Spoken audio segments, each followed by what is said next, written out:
I had a customer ask me if I could make a keychain with one of the mermaids on it, and I thought it was a really good idea, so I thought I would try to make a prototype, and these are my little patterns for the tiny mermaid. So I'm just tracing around the shape, and I need two of them. I'm gonna make one for the front and one for the back of the keychain.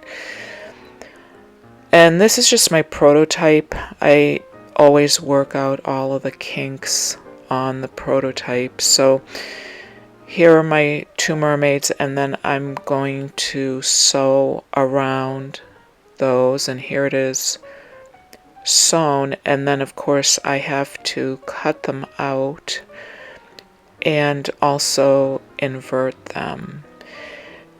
Now I'm going to stuff them also, but only a little bit because I want it to be kind of puffy.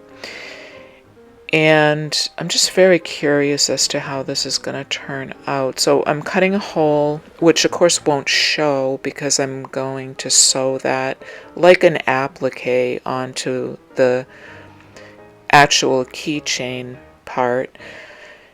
And for the keychain part, I'm going to use, for the background, I'm going to use a scrap of already fused fabric fused to fast to fuse, which I have a video about what that is. It's a stiffener that I use for a lot of different things. And I have some scraps that I save, and I'm going to just use a scrap. So here are my little mermaids, and I want to iron them. So here they are ironed, and here's my scrap.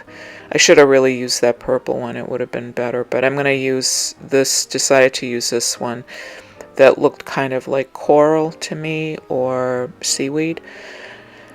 And I'm just going to stuff it just a little bit, just to give it a little bit of a fullness. So I'm not stuffing it the way I would normally stuff one of the mermaid dolls, but I actually used a little relief swimmer like this on a towel, and I loved the way it looked, so that's why I kind of wanted to try it out as a keychain and thought I might be interested in making more keychains. So here are the two mermaids, and this will be the background for them, and I'm gonna cut kind of like an hourglass shape and fold it in half. And as usual, I make my pattern for that out of the poster board, and I just want to cut some kind of a shape. I wanted it to be sort of oval, so I'm folding that in half the other way so that I can get it exactly the same on the left and the right. So that skinny part in the hourglass is where the ring is going to go. I thought I could attach this to a ring. So I'm going to draw this onto the back of my fused, fast to fuse fabric. And then of course I have to cut it out, and I'm going to round out the bottom edges there as well, and I just want to mark where to fold it just to make sure I'm folding it in half so that I can just cut this, fold it in half. So I'm not crazy about the shape. I'd have to really rethink the shape, but it's good for just the practice. I just kind of wanted to see how this would work out. Now I would need a really big ring for this, so I realize I have to make this a little bit smaller, this part that's going to hold the ring. So I'm trimming that down, and I'm going to trim my scrap fabric here so that I can use a smaller ring. Once I do that, I have to zigzag around the edges of this. Yeah, that's a lot better. So I'm going to do that right now, and here it is. I zigzagged around the edge. And I'm going to attach my mermaids by just sewing, top stitching right along the edge of the shape. That's what I'm going to do. And I want to make the front and the back of the mermaid. So cut off those strings, and now I'm going to put the one that will be the back onto the other side. And of course I haven't sewn that together yet, so it's really easy to do. I just open it up and sew around the edge of that. So it's sort of like an applique, a three-dimensional little puffy applique. I'm drawing the face on the mermaid, and originally I thought I was going, and the mouth there. Originally I thought I was going to put hair on it, but I think it would just get really ratty really fast because of the use, if someone's actually using it as a key ring. So I didn't really want to attach any kind of yarn to it or anything like that. So I'm drawing the bathing suit and the scales on the bottom of the mermaid.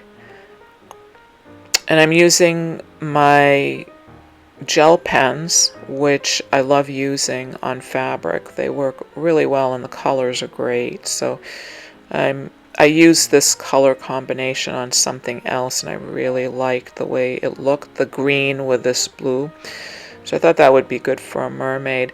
Now I can see right now that I don't really like the background color on this. The fabric that I chose, I didn't choose it, it was a scrap. So I know that I would use something different or just use a solid color and paint it.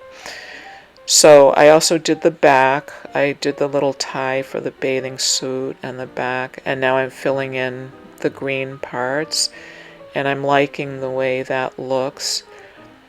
I'm not doing a super neat job because this is my prototype. I'm just curious how this will work. Boy, I might have to have a keychain like this. I am the mermaid queen after all. So what I'm going to do, actually, I'm going to give her a swim cap. That's what I'm going to do. So instead of hair, I'm going to do a swim cap. And I think that's a better option for this. So here's her little swim cap in orange. Yeah, I hate the background. So I'm actually going to paint it because I just really hate the way it looks. It's just too overpowering and it doesn't really match the sort of feeling of the mermaid. So I'm going to sew this together first. And this is going to be my ring. So I'm going to put this on. Now this is just a ring that I had here. You can obviously use a bigger ring, which I probably would. And then there it is. So I have to sew the sides together. And there it is sewn together. It's pretty cute, I think, except the background. So I'm going to just use this, one of my favorite paints here, the Pearl Gold, just to mute the background a little bit. So I painted that on the front and back, have to let that dry. And then once that dries, I'm going to put some glitter onto her front and a little bit on the back. And then once I'm done drying this, I'm actually going to use Mod Podge. This is dry now. I'm going to use Mod Podge, and I'm going to put it over the whole thing. And I think that would really keep it protected. You could probably even wash it off with a sponge because Mod Podge is great. And here it is. It's finished. The prototype keychain. Thanks for watching. See you next time.